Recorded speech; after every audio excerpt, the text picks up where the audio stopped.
um amém? Usa teu servo com a palavra no nome de Jesus. Meus irmãos, a paz do Senhor. Evangelho segundo escreveu Mateus, capítulo 14, verso de número 22 a seguir. Enquanto os irmãos localizam o texto, eu quero aqui agradecer a Deus por mais esta oportunidade. É bom retornar a este lugar, a fim de cultuar com os irmãos. Que Deus em Cristo possa cobrir a todos com misericórdia e graça. Os irmãos em casa que nos assistem live, que Deus abençoe a todos, em nome de Jesus. A gente tem pouco tempo, mas eu acredito que dentro desse tempo a gente consegue expor aquilo que o Espírito Santo impôs no nosso coração.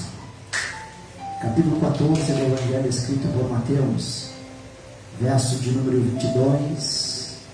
Os irmãos que acharam, digam amém. Amém. E despedindo a multidão, ele subiu para o monte para orar à parte. E vindo à noite, ele estava ali sozinho. O barco, porém, estava já no meio do mar, agitado pelas ondas, porque o vento era contrário. Mas na quarta vigília da noite, Jesus foi até eles andando sobre o mar. E quando os discípulos o viram andando sobre o mar, eles perturbaram-se, dizendo: é um espírito, e gritaram de medo. Mas imediatamente Jesus falou com eles, dizendo: tem bom ânimo, sou eu, não temais.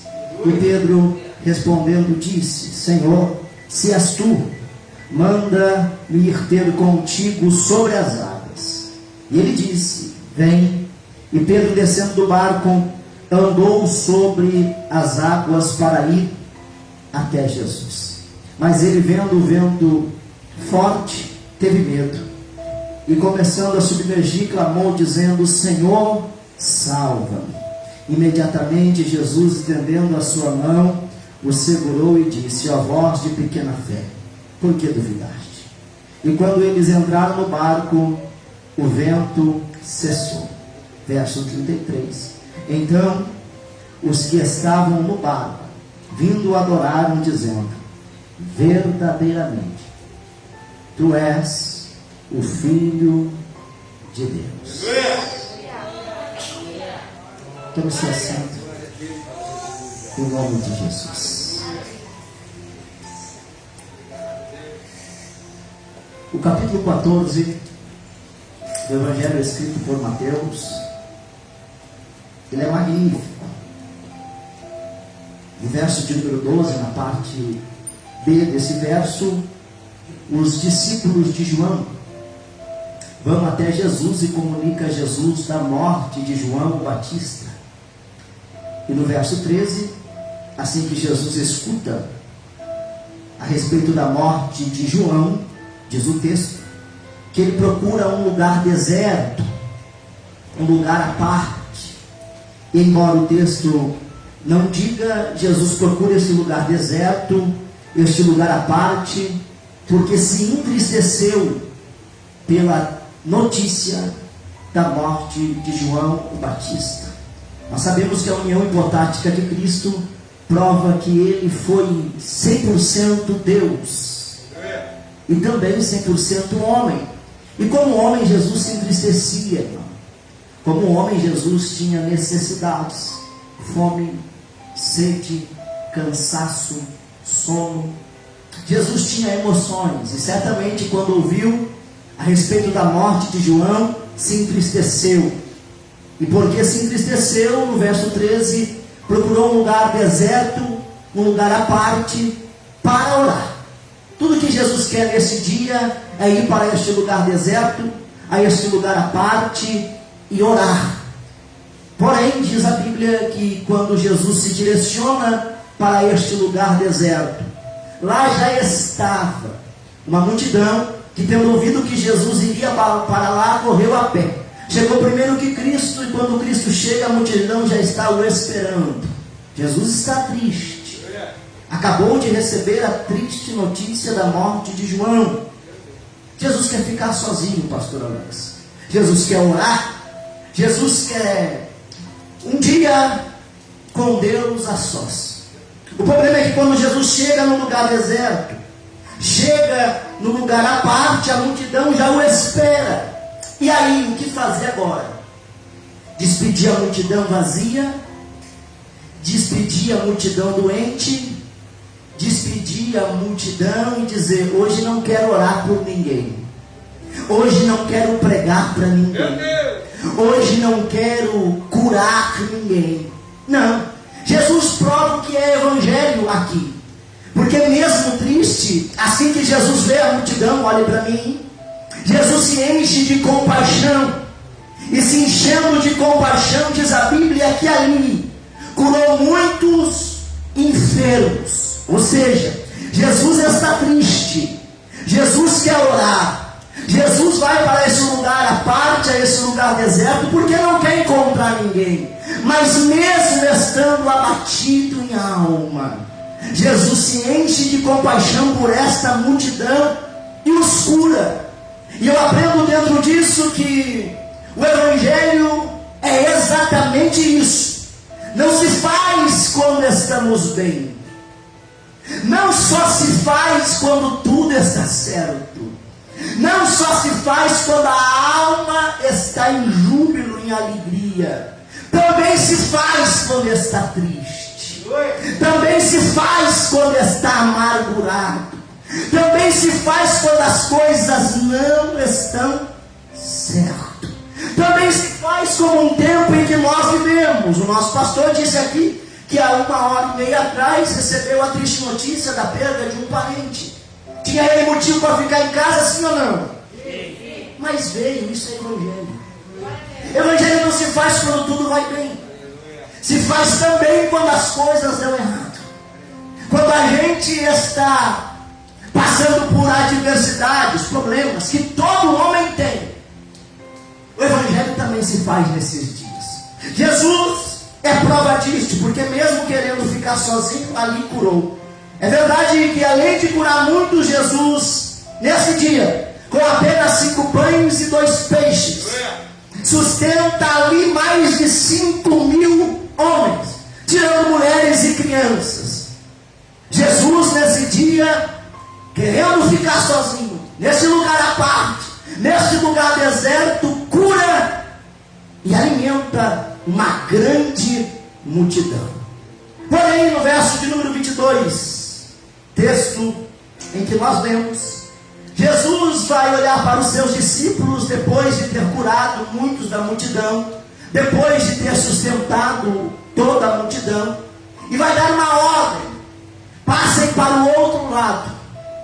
Enquanto isso, ele despediu a multidão, e tendo despedido a multidão, Jesus agora vai para um lugar chamado Monte Orar.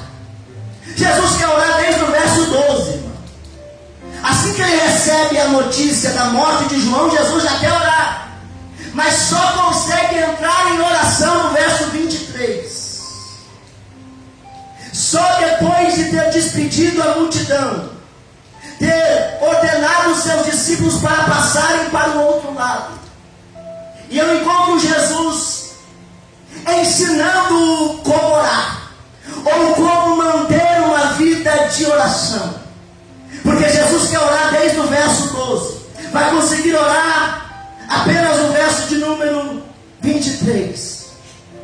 Jesus só vai orar no verso 23 porque durante o verso 12 até o verso 23 ele se ocupa com a multidão, curando e alimentando eles. Mas assim que Jesus encontra o espaço, assim que Jesus encontra o tempo, Jesus entra em oração. Então Jesus é alguém que ensina como manter a vida de oração, porque a vida de oração não é orar apenas quando lhe sobra tempo, mas é procurar o tempo para orar. Jesus quer orar desde o verso 12, vai conseguir orar só no verso 23, e só vai conseguir orar no verso 23 porque antes disso estava ocupado com a multidão. Mas assim que ele despede a multidão, a primeira coisa que ele faz é ir orar. Alguém diz: eu não consigo orar porque me falta tempo.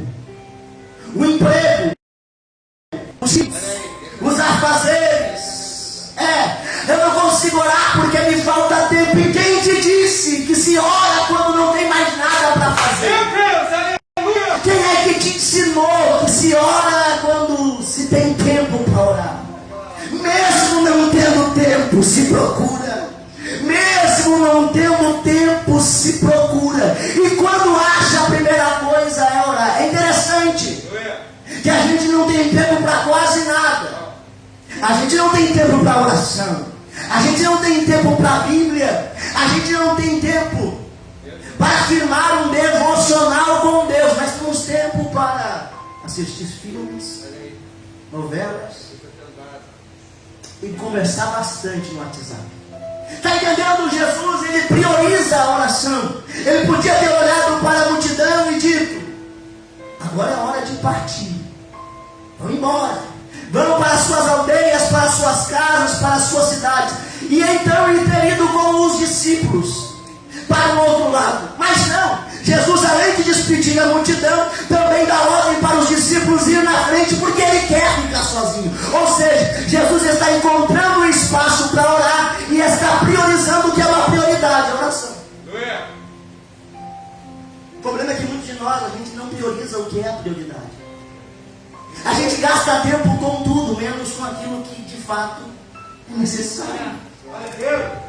A gente gasta tempo com as demais coisas, mas não conseguimos depositar o nosso tempo com aquilo que é uma prioridade. Vamos aprender com Cristo. Cristo quer orar desde o verso 12, assim que recebeu a triste notícia da morte de João. Vai conseguir orar só no verso 13. Porque ali, no verso de número 23, perdão, porque ali ele encontra um espaço para oração. Ele arma o espaço para oração, despedindo a multidão e mandando os discípulos na frente. Ou seja, Jesus faz isso como uma forma de estratégia. Vou mandar os discípulos na frente, vou despedir a multidão e então eu vou ficar sozinho. Para quê? Para orar. Para quê? Para orar. Se acha tempo, se procura tempo e se prioriza a oração. E não, se nós não orarmos, escute o que eu vou lhe dizer. Se nós não orarmos, nós vamos cair. Se nós não orarmos, a gente vai perder a fé. Se nós não orarmos, a gente vai perder o foco, o destino. Se nós não orarmos, a gente vai abandonar Cristo. É a oração que nos fortalece. É a oração que nos nutre. Olhe para cá. A palavra lhe dá crescimento. A oração te nutre. Vou dizer de novo. A palavra te dá crescimento. A oração te nutre. Tem gente que conhece Bíblia, cresceu, mas está magro, franzino, fraco, porque não ora. Quer ser um crente forte? Ore. Quer ser um crente forte? Ore. Quem ora e estuda a Bíblia Sagrada, ele cresce e cresce nutrido. Deus te dá glória. Ele cresce e cresce nutrido. Ele não cresce só para cima, ele cresce para os lados em força na oração. Aleluia. Jesus vai orar. Olhe para mim. Jesus, quando encontra um espaço para orar, quando Jesus arquiteta, planeja um espaço para orar, priorizando a oração porque ele está triste. Eu aprendo com Cristo que a tristeza só vai embora quando se ora. Aleluia! A tristeza foi embora quando Cristo entrou em oração, filho. Porque ele está triste pela morte de João, mas quando chega no monte para orar sozinho, você não encontra mais o Cristo triste. Porque logo após ele vai descer e andar sobre o mar, a gente já chega lá. Aleluia! Jesus vai orar, Cristo vai orar. Cristo vai fazer o quê? Tem mais alguém no culto? Cristo ele vai fazer o quê? Isso, orar. Por quê? Porque a tristeza se vence na oração. A aflição se vence na oração. A angústia se vence na oração. Quer encontrar um homem que guerreou dentro de si foi Davi. Sabe como Davi ganhou as guerras interiores? Orando ele guerreou e venceu. É só ler Salmo. Se você não ler Salmo, desde o primeiro capítulo, Salmo 1 até o Salmo 16, Davi só guerreia e vence orando. Jesus vai orar porque está triste. E vai vencer a tristeza na oração. Só que além disso, Jesus ensina outras coisas muito importantes. Ele vai orar. E quando eu li isso, eu até parei para ver de novo. Ele vai orar, mas vai orar sozinho no monte. É porque Jesus não tinha companhia? Ele tinha companhia. Ele poderia ter dito para a multidão ir na frente, ir embora, ter despedido a multidão e ter chamado os discípulos para orar. Mas Jesus aqui não quer orar com ninguém. Jesus quer orar sozinho. Aleluia! Não é por falta de companhia, porque Ele quer orar. Como, irmão? Sozinho. Jesus quer orar sozinho. E tendo dito isso, a gente se pergunta: por que orar sozinho, pregador? Porque sozinho se fala o que com os outros não consegue se falar. Sozinho se ora, pastor Alex, de uma maneira que com os outros não consegue se orar.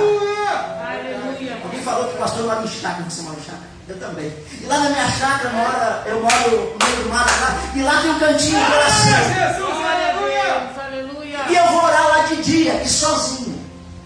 Por que, irmão Paulo? Porque lá de dia, sozinho, eu como grama, abraço o ar e grito e me falo a Deus o que passa pelo mundo. Glória a Deus.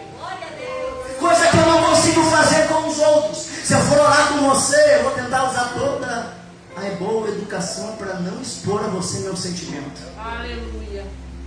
Agora, se eu for orar sozinho, eu não quero saber se eu estou falando bonito ou feio, Deus. se eu estou educado ou não. Se eu estiver orando sozinho, eu vou falar com aquele que me conhece sem eu abrir a boca. Eu vou falar o que passa dentro da alma. Jesus vai orar sozinho, irmão, porque está triste. E aqui, ninguém poderia orar com Jesus.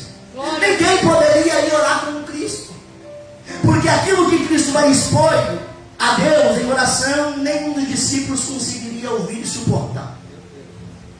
Então Jesus, no verso 23, depois de ter despedido a multidão, vai ir ao monte para orar, num lugar à parte. E o texto é enfático em dizer que já estava vindo a noite. Isso é mais ou menos 6 horas da tarde. E ele estava lá orando sozinho. Até aqui é superficial. Agora no verso de número 24, a Bíblia diz: e o barco, porém, já estava no meio do mar, agitado pelas ondas, e o vento era contrário. E o vento era contrário. Jesus está orando, sim ou não? Está orando sozinho. Está orando num lugar à parte, no monte. E os seus discípulos estão no meio do mar, açoitado por ondas e pelo vento contrário. Tendo lido isso, a gente pergunta: como Jesus, orando, permite os seus discípulos sofrerem essa adversidade? Nós vamos melhorar a pergunta para ficar mais claro. Como que os discípulos estão passando por adversidade se aquele que é responsável por eles, ou seja, Jesus Cristo, está orando? A lógica diz isso. Se Jesus está orando, vai na boa, Pedro, não tem problema. Se Jesus estiver orando, vai na boa, João, não tem problema. Só que aqui, Jesus está orando e tem problema. Jesus está orando, mas tem adversidade. Jesus está orando e tem vento forte. E alguém pergunta: mas se Jesus está orando e mesmo assim tem vento forte, para que orar? Meu Deus, olha aí. Se Jesus está orando e mesmo assim o vento é contrário, para que orar? Se estamos orando e mesmo assim encontramos adversidade, provações e guerra, para que orar, pregador? Essa é a pergunta que eu fiz para Deus. Para que orar?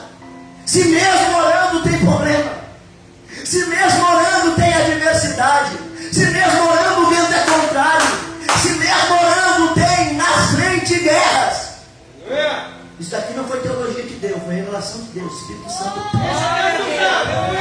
O Espírito disse para mim, isso mesmo, a oração não vai te livrar do problema, não vai te livrar da adversidade, não vai te livrar do vento forte, mas é a oração que vai te capacitar para vencer o problema, vai te capacitar para vencer a adversidade, vai te capacitar para vencer os ventos fortes. Eu vi que alguém levantou a mão. A oração não te livra da adversidade, mas ela vai te ajudar a vencer. A oração não te livra das tempestades da vida, mas a oração vai te ajudar a vencer. Ai, querido, a oração não te livra dos ventos contrários, mas é a oração que vai te ajudar a vencer. Tem alguém que acredita nisso? A glória é a oração. Jesus está orando, os discípulos estão enfrentando a adversidade, vento contrário. E para encontrar um paralelo disso, a gente precisa olhar para Daniel. Daniel, pela oração, foi para a cova, sim ou não? No capítulo 6, Dário, influenciado, faz um decreto. Durante 30 dias, eu disse quantos dias? Não se ora, não se busca, não se adora a outro Deus. Assim que Daniel escuta isso, ele vai para o seu quarto. Eu não tenho tempo aqui, mas quarto é lugar de oração e eu podia provar isso desde o Antigo Testamento até o Novo. Vai para o seu quarto, fecha a porta e abre a janela. E ora. E a Bíblia diz que Daniel orava assim 3 vezes por dia. 3 vezes por dia. Alguém vê Daniel orando, conta para Dário e não tem o que fazer. O decreto é selado pelo anel, tem que lançar Daniel na cova dos leões. Então o que leva Daniel para a cova dos leões é a orar. A oração leva Daniel para a cova dos leões. Mas a mesma oração que levou Daniel para a cova foi a mesma oração que tirou Daniel de lá. Então a oração pode me levar para momentos de adversidade, mas a mesma oração me tira de lá em segurança. Aleluia. Você não entendeu? Eu vou melhorar para ver se você pega e consegue adorar. A oração, quem sabe, vai te levar para momentos de luta, para momentos de tristeza, para momentos de adversidade, para momentos de provações. Mas a mesma oração que te leva é a mesma que capacita para sair. E sair sereno algum. Aleluia. Eles estão no meio do mar, vento contrário. Jesus orando. Jesus orando. Jesus orando. Verso 25, parteado o verso diz: mas a 4ª vigília da noite, parte B diz, Jesus foi até eles andando sobre o mar. A 4ª vigília da noite é às 3 horas da manhã. A gente sabe que dentro da cultura judaica o horário noturno é dividido em 4. A primeira vigília começa às 6 e vai até às 9. A segunda começa às 9 até a meia-noite. A terceira da meia-noite às 3 e a quarta das 3 até às 6 do outro dia. Quando olhamos para isso, a gente se surpreende. Porque no verso 23 a Bíblia diz que estava vindo a noite. E então Jesus se encontrava no monte, sozinho, em oração. No verso de número 25, já é 3 horas da manhã. E Jesus ainda estava no monte. Alguém deu glória. Esse vindo à noite, eu disse que é mais ou menos 6 horas da tarde. Estou falando isso porque aqui começa o período noturno, primeira vigília. E fazendo um cálculo das 6 horas até as 3 da manhã, dá 9 horas de oração. Meu Deus, Eu disse 9 horas de oração. Eu vou dizer de novo só para quem é crente. Eu disse 9 horas de oração. Foi o tempo que Jesus gastou em oração nesse dia. É pouco ou é muito, irmão? É pouco ou é muito? Tem que coragem de dizer? É pouco ou é muito? Olha aí, Deus. Deixa usar. Oramos 15 minutos. Oramos meia hora. Aquele que é crente demais ora 1 hora. E eu tenho certeza que tem gente aqui que nunca passou disso em oração. Jesus aqui orou 9 horas. Eu apanhei também, mano. Fica tranquilo. Aleluia. Se Jesus orou 9 horas aqui, a pergunta é como? Como orar tanto? Como gastar tanto tempo em oração? Querida, eu bati cabeça para entender isso. Como? E eu cheguei na conclusão, Jesus sabia orar, por isso que orava tanto. Porque quem não sabe orar cansa. Ele ora 15 minutos, dá errado, vai embora. A oração, além de ser uma guerra que te leva a vencer a tua carne, os teus desejos, e parece que é na oração que alguém quer ligar, parece que é na oração que alguém quer mandar mensagem, parece que é quando você dobra o joelho que aquele que nunca mais te chamou te chama. É tudo isso junto. E Jesus aqui ora 9 horas. Eu tentei entender como. Porque não é só aqui que Jesus ora uma quantidade de horas bastante. Não é só aqui que Jesus gasta bastante tempo em oração, melhor dizendo.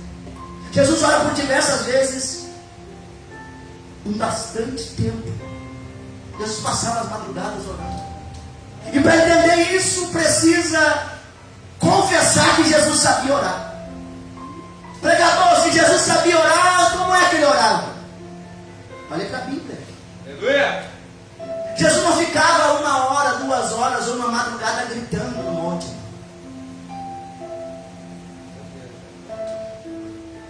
Jesus passava as suas madrugadas, como aqui 9 horas de oração. Não era gritando, rodando, falando em língua. Como era então, pregador? Falando e dando espaço para Deus falar. Gostei. Jesus certamente orava e esperava Deus responder.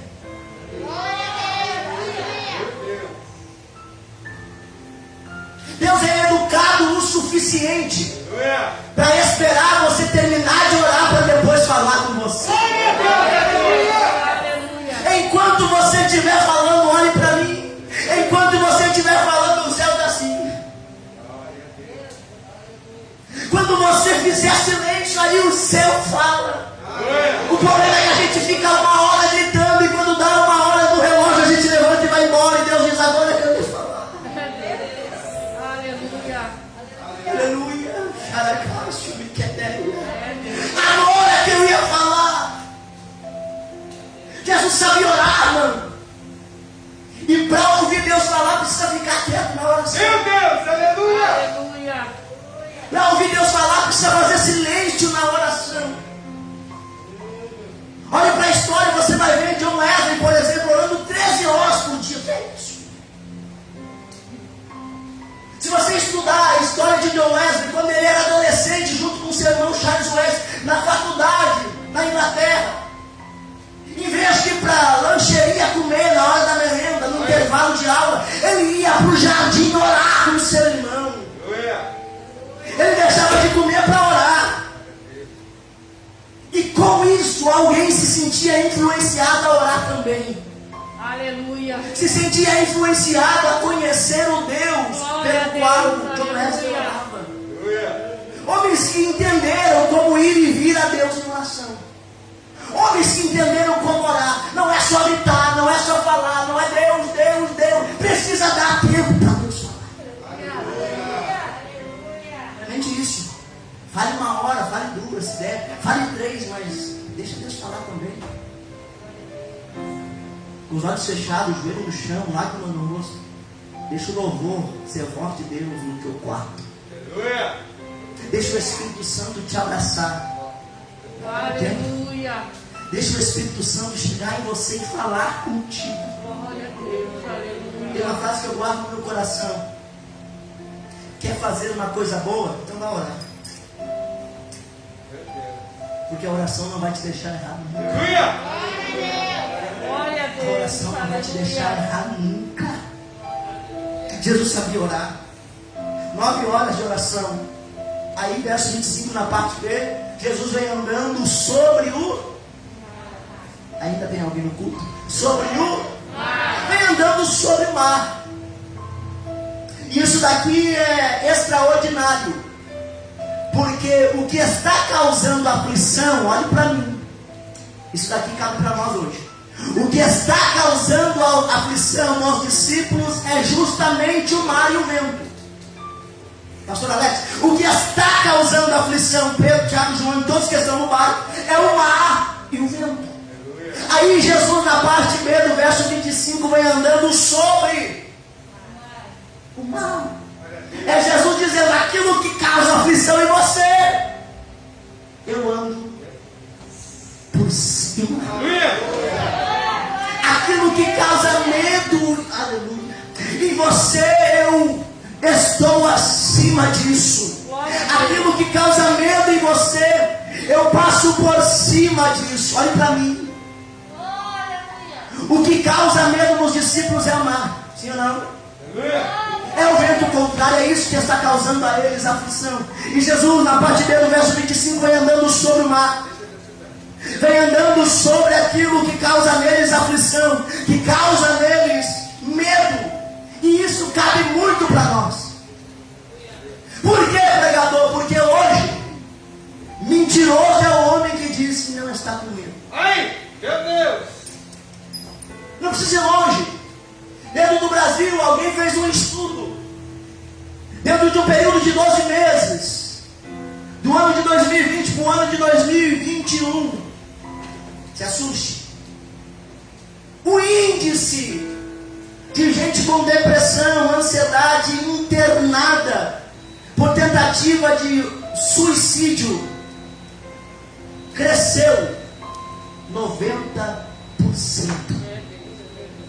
O que está matando, gente, não é só o vírus. É o medo que o povo está sentindo do vírus. Tem gente que não está cometido desse mal, mas não consegue dormir mais de noite. Não consegue mais respirar. Se liga à televisão e o bombardeio nas emoções inicia. Tem gente que não pode mais sentir uma dor de cabeça que outrora era normal, porque o medo sufocou sua fé. Tem gente que não vem para o culto desde o ano passado. Ai, Porque sufocou a fé. Mas para a glória de Deus, Jesus vem andando sobre tudo isso.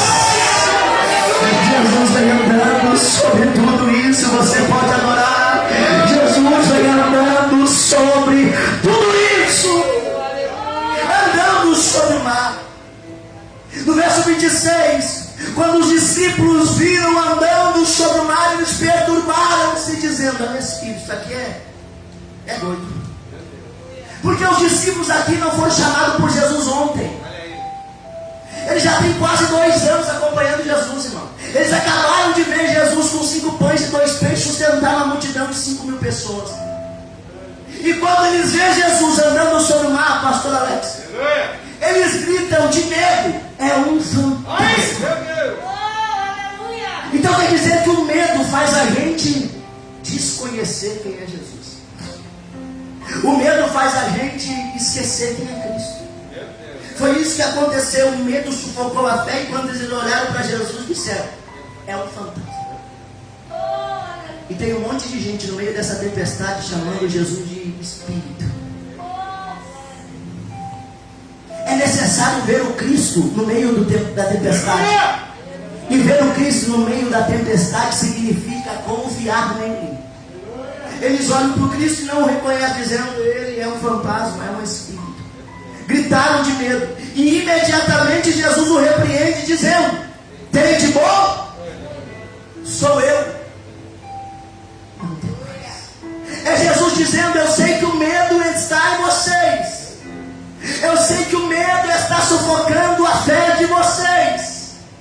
Eu sei que o medo está levando vocês a não me conhecer. Mas eu tenho uma palavra para vocês. Qual? Tem de bom?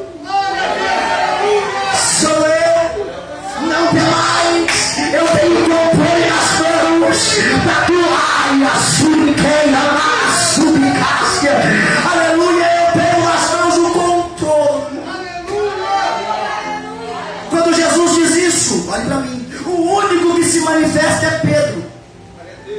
Pedro olha para Jesus e diz: Senhor, se és tu, manda-me ter com? Quantos discípulos Jesus tinha? Quantos? 12. De 12, sabe quantos se manifestaram aqui? Aí, meu Deus. 1. Então eu encontro, me perdoe, é Bíblia. Eu encontro aqui a verdade a respeito de igreja. Porque Jesus fala aos 12. Fala aos 12, mas dos 12 apenas um tem coragem para sair do barco. Apenas um tem coragem para experimentar aquilo que Jesus está propondo nele. Senhor, se és tu, manda-me ter contigo sobre o mar. É Pedro dizendo: eu estou com medo por causa do mar. Se és tu, me dá a capacidade de andar sobre aquilo que me causa medo. Aleluia. Se és tu, me dá. Ai, Deus. Me dá a capacidade de andar sobre aquilo que me causa medo. Aí Jesus, olhando para Pedro, disse: vem. É Jesus comprando a ideia de Pedro, dizendo: Pedro, isso mesmo. Vai superar teus medos, anda sobre esse mar, vem. Vai superar tuas adversidades, anda sobre isso, vem. Aí Pedro vai descer do barco. E diz o texto que tendo descido do barco, andou sobre as águas, indo até Jesus. E eu entro em um ponto muito detalhado aqui, eu já vou caminhar para o final. Quando Pedro está indo para Jesus, diz a Bíblia que então o vento soprou forte. E Pedro deixou de olhar para o Cristo, isso aqui você sabe, e passou a olhar para o vento, para o mar. E é quando Pedro faz isso que ele começa a afundar.